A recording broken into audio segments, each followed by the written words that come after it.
개신교의 분리 사실 20분에 설명하기는 좀 광범위한 주제입니다. 다행히 대한민국에서는 천주교와 기독교의 사이가 그렇게 나쁘지는 않다고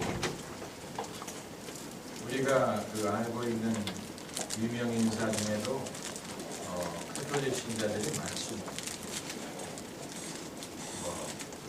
김연아 선수도 천주교, 김태희도 천주교. 그런 이름을 언급한다고 또 목사님이 또 좋아하는 그런 이상한 그런 생각하지 마세요. 개신교가 더 많죠. 유명 인사. 대한민국은 전 세계에 거의 유례가 없을 정도로 여러 종교가 평화롭게 공존하는 전형적인 사회.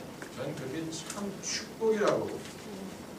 아마 여러분 중에는 가족 중에 교회 안 다니는 사람들이 있는 것을 굉장히 불편하게 여기고 불만스럽게 생각하는 분들이 계시겠지만 대한민국처럼 여러 종교가 같은 집에서도 공존할 수 있는 사회가 몇 가정이나 됩니다. 사우디아라비아를 한번 생각해요. 사우디아라비아에서 그게 가능할 것 같아요? 남편은 이슬람이고 부인은 기독교고 딸은 여호와의 증인이고 아들은 몰몬교고 그 상상할 수가 없는 거죠. 상상할 수가 없죠. 그러나 대한민국에서는 그게 얼마든지 가능. 엄마는 절에 다니고 아빠는 아무것도 안 믿고 아들은 옛날에 교회를 다니다가 안 다니는데 예수님을 믿는 며느리가 들어와가지고 손주들은 전부 다 교회 학교를 다니고 그래서 이제 장례식을 할 때 여러 종교 의식을 하는 그런 나라는 대한민국밖에 없어요. 네, 지난번에 김대중 대통령 장례식 때도 보니까 개신교, 카톨릭, 불교, 게다가 원불교까지. 언제 원불교가 그렇게 성장을 했다고? 이 4개, 그러니까 혹시라도 다른 데 갈까봐. 네, 완벽하게 이 고인의 영혼을 위하여 모든 걸 커버하는. 네, 옛날에 박정희 대통령 장례식 때도 마찬가지였어요. 그때도 이 천주교, 불교, 개신교 대표자가 나와서 침례를 했다고. 네, 그때 천주교 대표는 이 김수환 주기경이었고 개신교 대표는 그 당시에 세문안 교회 목사님이었고 불교계는 모르겠습니다만은 세 종교의 대표자가 나와서 기도를 했어요. 그러니까 이제 여러분 그런 경우를 세계 어디서 찾아봅니까? 중국에 그런 경우가 있을 것 같습니까? 미국에 그런 경우가 있을 것 같습니까? 어느 나라에 대한민국에만 있는. 그러니까 이게 아마 우리가 보기에는 좀 불편하다. 그렇게까지 하냐 이렇게 생각할 수 있지만 여러 종교가 싸우지 않고 여러분 종교 간에 싸우는 나라 많습니다. 네, 그 대표적인 지금도 그런 나라가 있습니다. 대표적으로 서로 이 군대를 서로 대치 상태에 있는 나라가 어딘지 아세요? 인도와 파키스탄. 인도는 힌두교고 파키스탄은 이슬람인데 원래는 같은 나라에 살아요. 원래는 같은 인도에 살았어요. 인도가 독립하기 이전에 같은 나라에서 같은 나라의 힌두교와 이슬람이 서로 미워하고 싸웠어요. 그래가지고 영국의 식민지에서 해방을 하자마자 어떤 일이 발생했냐면 서로 나누어지는 일이 발생해요.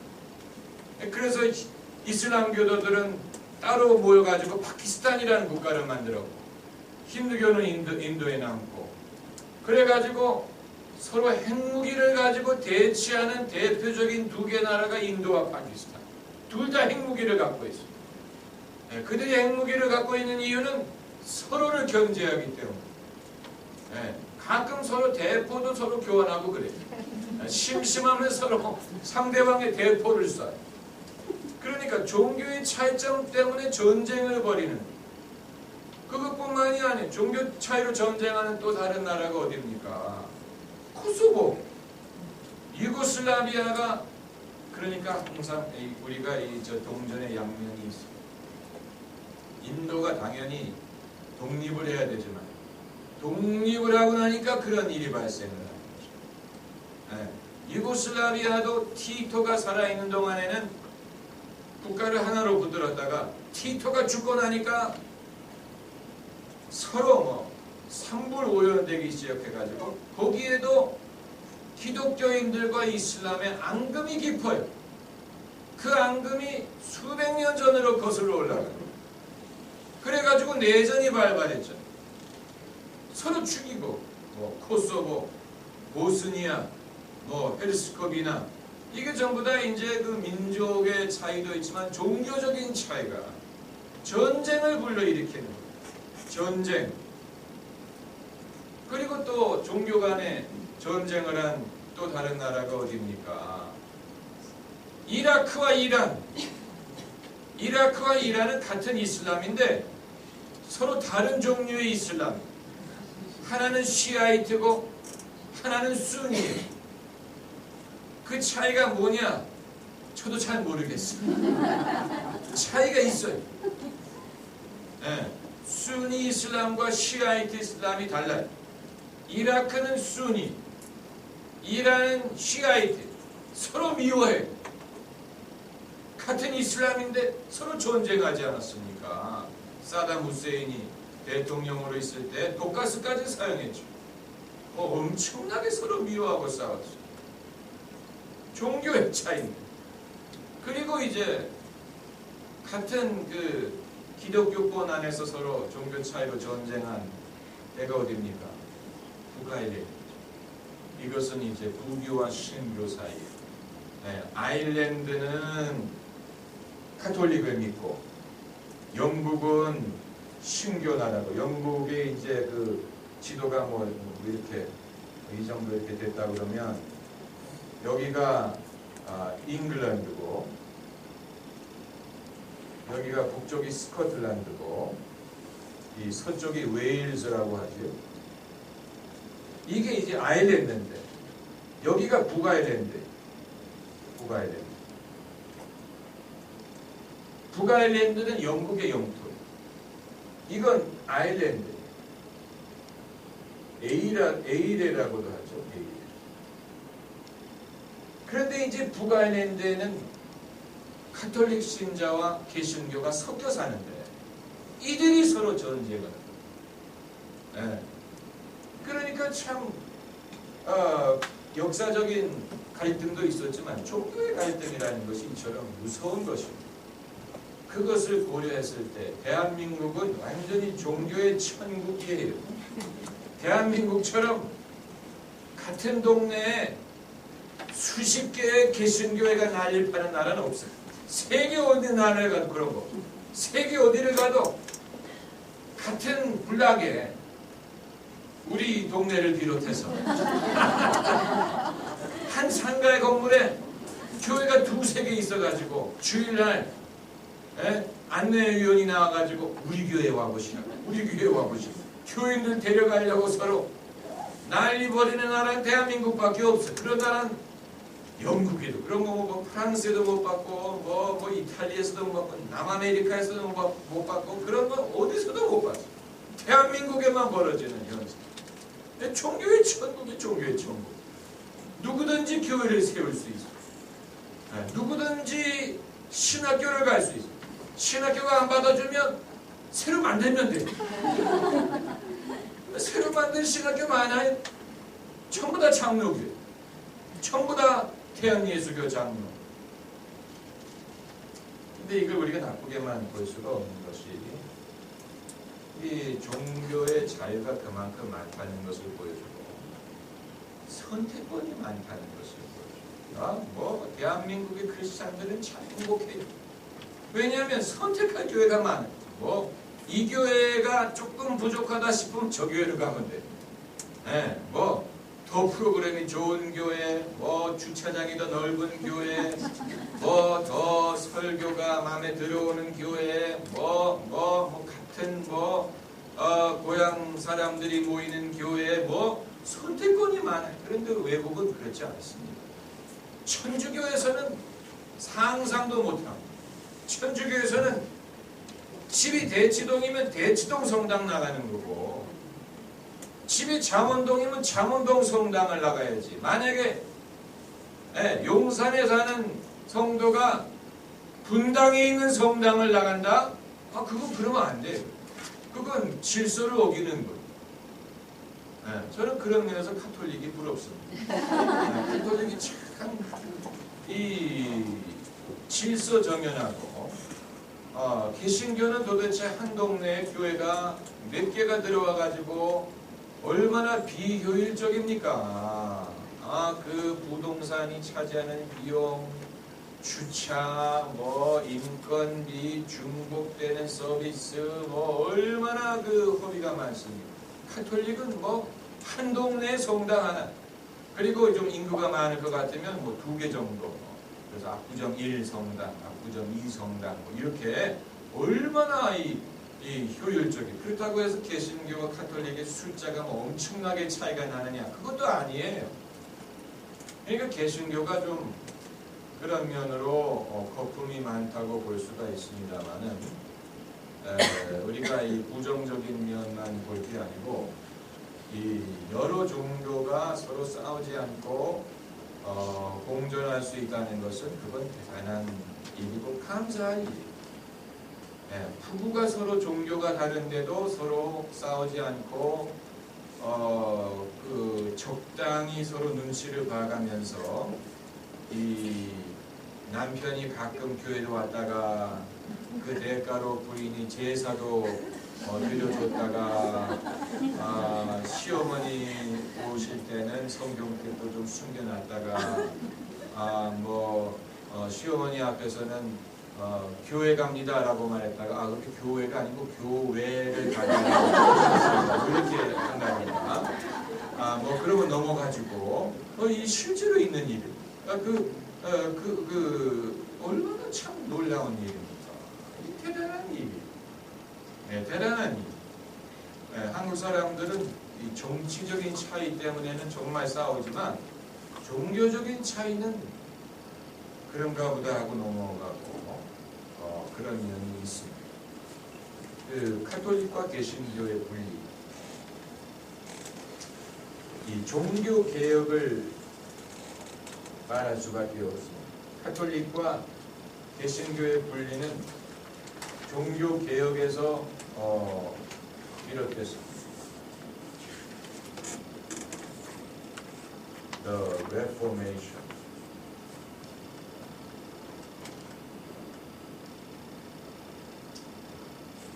사실 종교 개혁이라는 말이 약간의 어폐가 있습니다. 개혁이라는 말이 어폐가 있습니다. 왜냐하면 카톨릭 교회는 개혁하지 않았어요. 개혁을 부르짖는 사람들이 카톨릭 교회를 나온 겁니다. 그렇기 때문에 엄밀히 말하면 분리지 개혁이라고 말할 수는 없어요. 카톨릭 교회는 개혁하지 않았어요. 개혁을 받아들이지 않았어요. 개혁자들을 내쫓았죠. 마틴 루터를 파문했죠. 만약에 할 수 있었다면 마틴 루터를 화형에 처했을 것입니다. 그러나 독일의 이 왕들이 마틴 루터를 보호해 주었기 때문에 마틴 루터가 생명을 보존할 수 있었죠. 그러니까 마틴 루터가 개혁을 했다고 하지만 카톨릭 교회는 개혁을 받아들이지 않았어요. 개혁을 부르짖는 사람들이 나와서 별도의 교회를 만들었어요. 그래서 루터의 추종자가 루터교를 만든 것이고, 또 칼빈 추종자, 스빙글리의 추종자들이 개혁교회를 만든 것이고, 또 존 녹스의 추종자들이 장로교를 만든 것이고 뭐 이런 식으로 이 개혁을 주장하는 그리스도인들이 탈퇴해서 다른 교회를 만든 것이죠. 그러나 이제 큰 의미에서 보면 기독교 신앙을 개혁했다는 면에서는 종교개혁이라고 부를 수 있습니다. 1500년이 지난 후에 일어난 일, 1500년이라는 긴 세월이 흐른 다음에 이 마틴 루터에 의해서 개혁의 불씨가 본격적으로 퍼지기 시작했는데, 종교개혁의 시발점은 제가 나눠드린 이 95개의 반박문, 이 마틴 루터가 위튼버르크의 그 성당 대문에다가 이 반박문을 이 A4 용지로 3장이나 되니까 굉장히 긴 반박문인데, 이것을 이제 그 성당 문에다가 못을 박으면서 이제 종교개혁이 시작이 됐죠. 이것을 읽으면 종교개혁의 이슈가 무엇이 있는지가 약간 좀 불분명합니다. 왜냐하면 이 짧은 문장으로 쓰고 있기 때문에. 그러므로 이 루터가 제시한 그 몇 가지 중요한 이 이슈, 이것을 요약을 해서 설명을 해야 될 필요가 있습니다. 제일 중요한 것은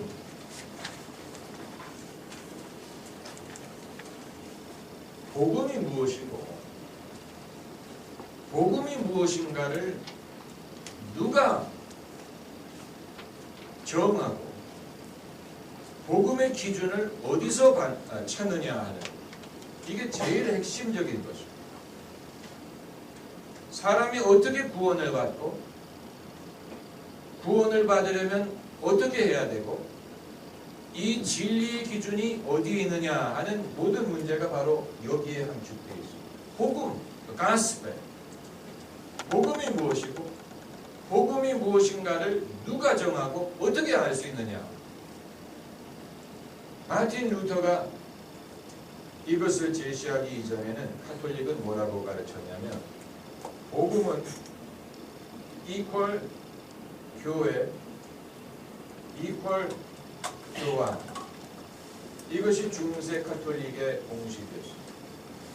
복음은 교회가 가르치는 게 복음이고 교황이 가르치는 게 교회 가르치고 같은 거예요. 같은 권위를 갖고 있습니다.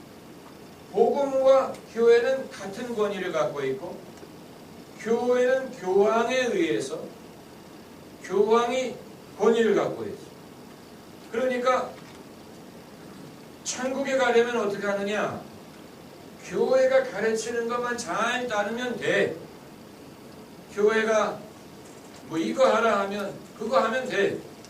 면죄부를 사라 하면 면죄부를 사면 되고, 뭐 성지순례를 가라 하면 성지순례를 가면 되고, 교황을 순종하면 구원을 받아요. 그런데 마틴 루터는 아니다라는 걸 주장합니다. 복음, 이건 성경에 의해서 우리가 알 수 있는 것입니다. 성경, 오직 성경만을 통해서 복음을 알 수 있는 것입니다.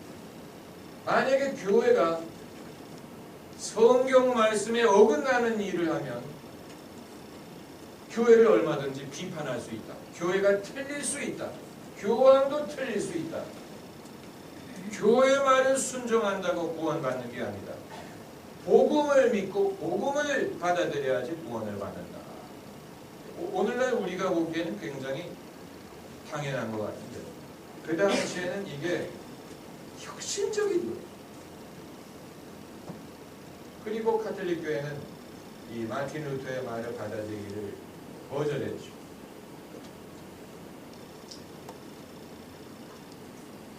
그 카톨릭 교회가 생각하는 교회는 마치 노아의 방주와 같다.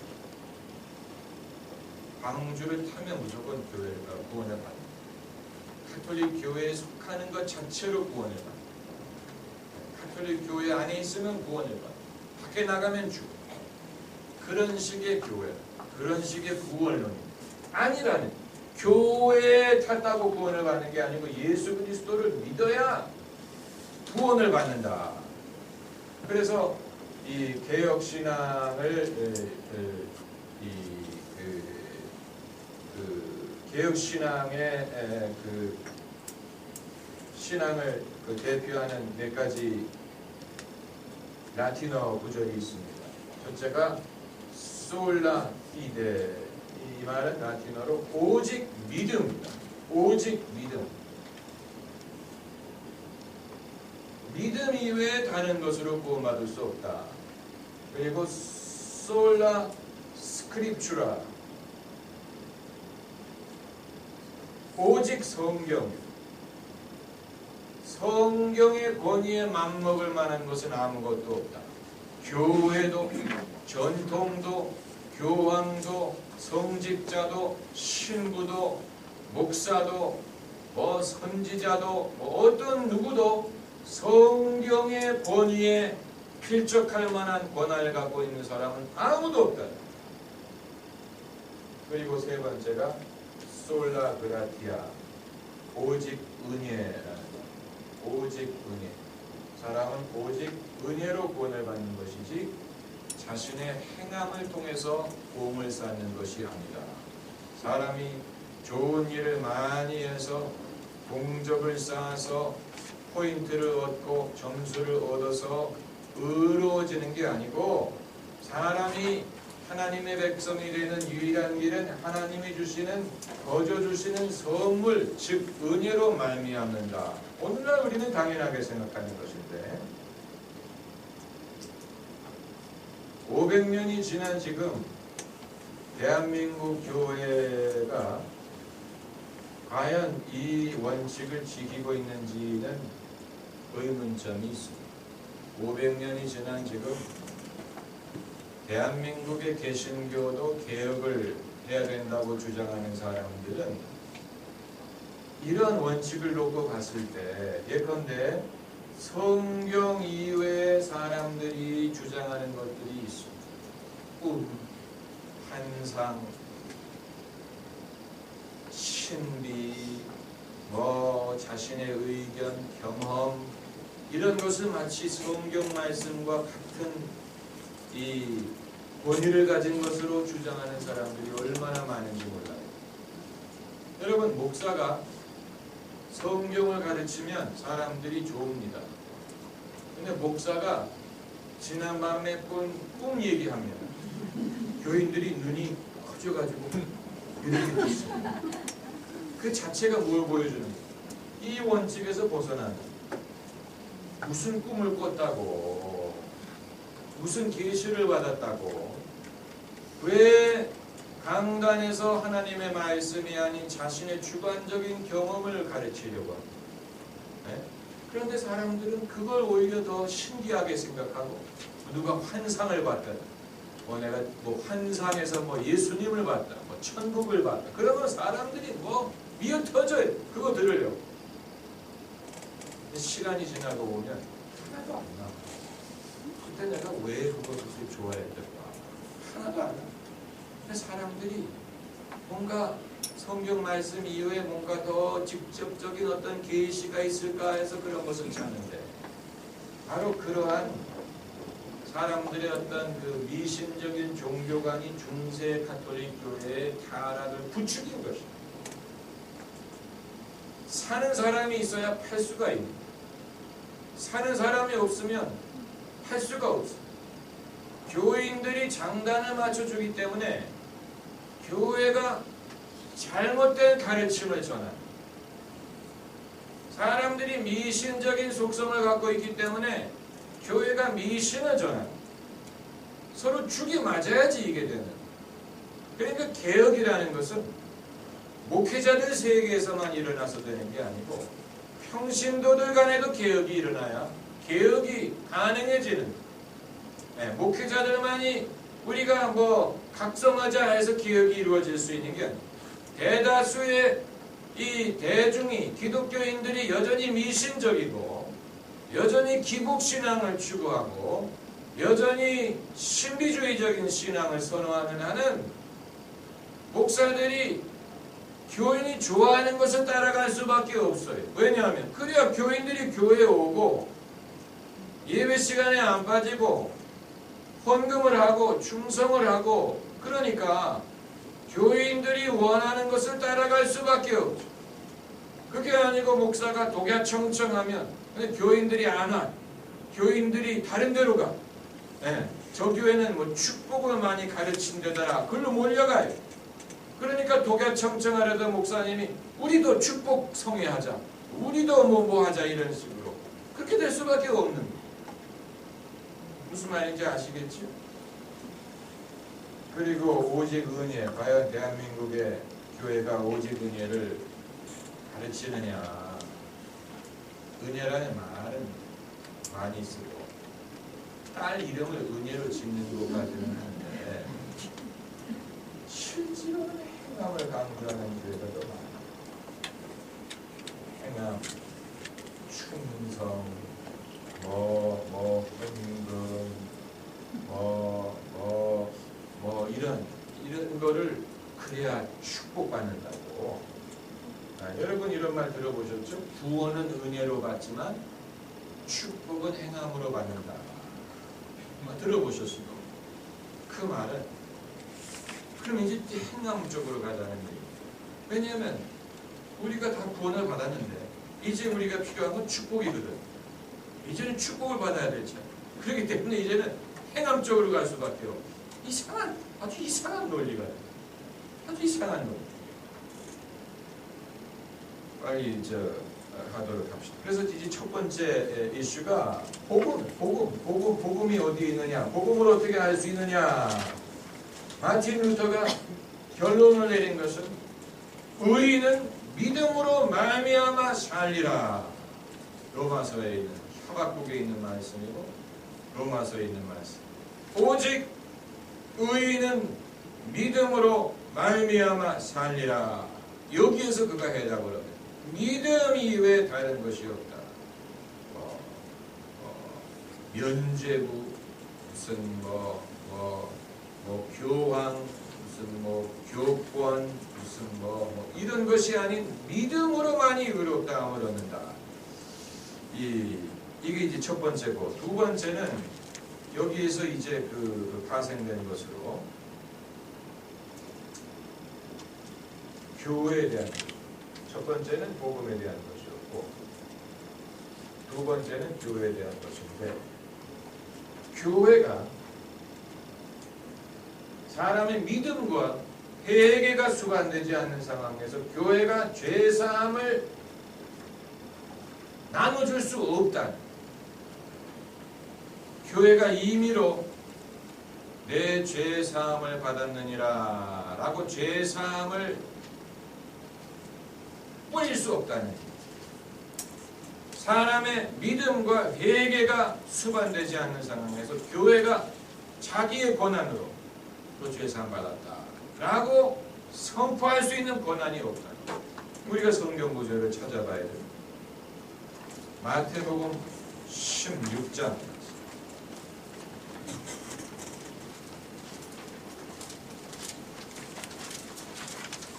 가톨릭 교회는 이 한 구절에 목을 매고 있다고 봐도 됩니다. 마태복음 16장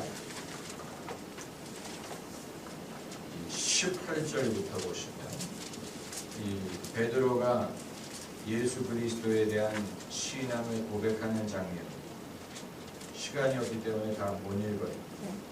18절부터 보면은 내가 네게 이르노니 너는 베드로라. 내가 이 반석 위에 내 교회를 세우리니 음부의 권세가 이기지 못하리라.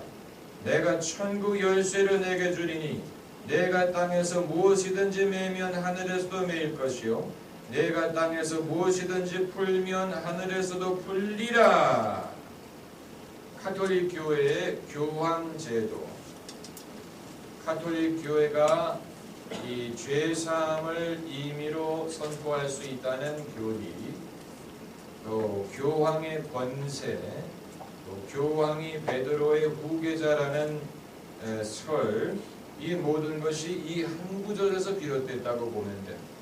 가톨릭 교회는 예수님이 베드로에게 너는 베드로라 라고 말씀하실 때 내가 이 반석 위에, 이 반석이란 말이 베드로와 동일어로 해석을 해서 베드로 위에 당신의 교회를 세우신다고 주장합니다. 그래서 베드로의 고난을 직접적으로 이어받은 가톨릭 교회만이 유일한 예수님의 교회라는 주장. 그게 가톨릭의 주장. 베드로의 직접적인 후계자라는 교황. 이 실제로 바티칸 성당은 어디 위에 건설이 됐냐면 베드로의 무덤 위에 건설이 됐어요. 여러분 그 사실을 아세요? 베드로가 순교해서 장사된 그 땅 위에다가 성당을 지었어요. 이건 굉장히 의미심장합니다. 반석 위에 내 교회를 세우리라는 말씀을 문자 그대로 적용을 합니다. 베드로 위에다가 교회를 세웠다. 우리가 베드로의 후계자다. 그런데 그들의 논리의 맹점은 과연 이 구절에서 예수님이 이 반석 위에 내 교회를 세우리니라고 말씀하실 때 이 반석이 베드로를 말하는 것이었느냐, 베드로를 말하는 것이었느냐, 아니면 베드로의 신앙을 말하는 것이었느냐, 아니면 베드로의 신앙을 가능하게 한 하나님 아버지의 어떤 성령의 역사를 가리키는 것이었느냐, 베드로를 하나의 어떤 상징적인 신앙의 사람으로 부르는 것이었느냐, 여러 가지 해석이 가능합니다. 만약에 가톨릭이 주장하는 대로 여기서 반석이 베드로 그 개인을 말하는 것이라면 바로 그 다음에 23절에 예수께서 돌이키시며 베드로에게 이르시되 사단아 내 뒤로 물러가라 너는 나를 넘어지게 하는 자로다 라고 예수님이 베드로를 사단이라고 부르셨는데 베드로 그 개인 위에 교회를 세우신다면 이 베드로가 그 다음에 사단이라고 부를 정도로 실수를 하는 인물이었는데 어떻게 그런 사람 위에다가 교회를 세운다는 얘기입니까? 이것뿐만이 아니죠. 예수님이 붙잡히셨을 때 세 번 모른다고 부인했던 게 베드로고 또 안디옥에 갔을 때 유대인이 온다는 말을 듣고 위선을 떤 사람이 베드로인데 그 베드로가 과연 얼마나 위대한 인물이기에 그 위에다가 교회를 세운다는 뜻입니다. 우리는 그렇게 보지 않습니다. 그리고 설사 이 반석이 베드로 개인을 말하는 것이었다 할지라도 가톨릭 교회가 베드로의 후계자라는 설을 뒷받침해 주는 것은 아니라는 거예요. 어떤 이유로 가톨릭 교회가 베드로의 후계자라는 게 어디 있습니까? 우리가 무슨 조선시대에 살고 있습니까? 로마시대에 삽니까? 무슨 후계자라는 게 무슨 의미가 있습니까? 믿는 사람이 그 사람이 제자죠. 믿음이 어떻게 전파되든 믿는 사람이 그 사람이 제자고 그 사람이 하나님의 일꾼이지 무슨 후계자를 정해가지고 무슨 왕이처럼 태종태세 문단세 이렇게 이어지는 게 아니지 않습니까? 그러니까 가톨릭 교회의 이 교회의 권위에 대한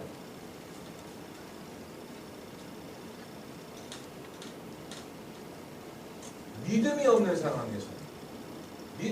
상황에서는 아무리 교회가 사람을 축복을 하든 그 사람의 영혼을 위해서 기도를 하든 그 사람을 위해서 미사를 드려주든 어떤 발버둥을 쳐도 믿음이 없는 상황에서는 그 사람의 영혼을 구원할 수 있는 길이 교회에는 없어요.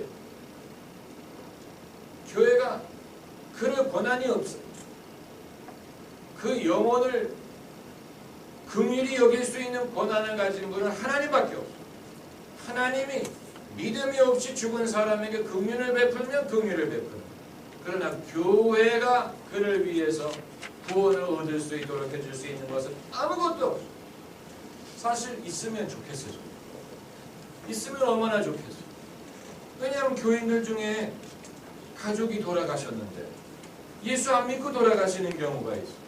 근데 교회 예배를 부탁할 때 저는 성경을 뒤집니다. 죽은 사람의 영혼을, 안 믿고 죽은 사람의 영혼을 위한 어떤 한 구절이라도 있을까? 그런데 성경을 뒤져봐도 예수를 안 믿고 돌아간 사람의 영혼의 소망을 약속하는 작은 구절도 없어. 카톨릭은 있다고 주장해요. 그게 바로 외경. 이 외경의 바룩이라는 책에 죽은 자를 위해서 기도한다는 그런 구절이 나옵니다. 그렇기 때문에 외경, 개신교에서는 외경을 하나님의 영감으로 기록된 책으로 받아들이지 않죠. 왜냐하면 성경은 성경으로 해석해야 되기 때문에 어느 한 구절에서 다른 데서 전혀 발견되지 않는 엉뚱한 교리가 나오면 일단 그건 수상한 것이죠. 네. 정말로 이것이 이 하나님으로부터 말미암았다면 하나님이 한 군데가 아닌 여러 군데에서 그것을 동일하게 증거하셨을 것입니다. 이처럼 중요한 교리를.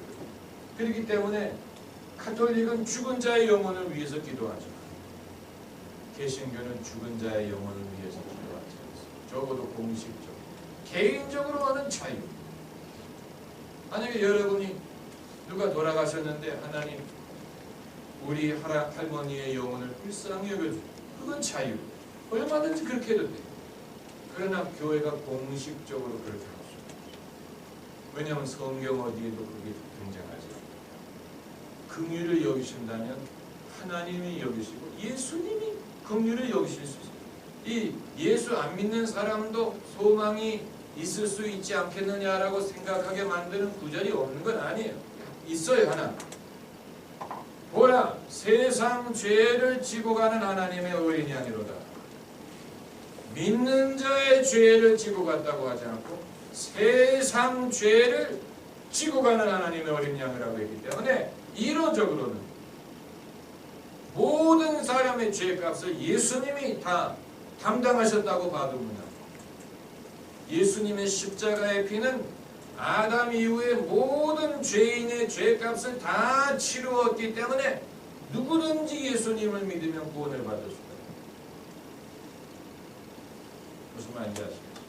이론적으로 봤을 때는 이미 예수님이 죄값을 치렀기 때문에 안 믿는 사람도 약간 이 용신의 틈이 있을 게 아니냐라고 생각할 수는 있어요. 왜냐하면 예수님이 그 죄까지 담당하셨기 때문에. 무슨 말인지 아시겠어요? 아주 중요해요.